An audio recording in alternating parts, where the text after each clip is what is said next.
Ibig sabihin, dapat ng impeachment complaint, signed ng complainant, verified, based on personal knowledge and authentic records, may endorsement, resolution of endorsement ng member of the House.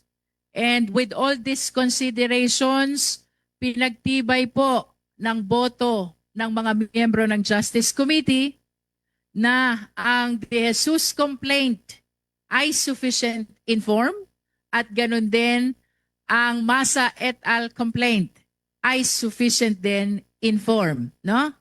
Bukas po, tatalakayin naman ang sufficiency in substance.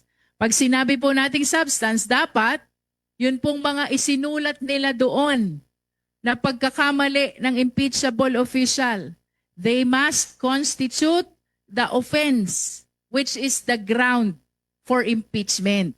The recital of facts must constitute the offense determinative of the jurisdiction of the Justice Committee. Hindi po sapat na nakasaad doon yung mga pagkakamali. Ang tanong, ito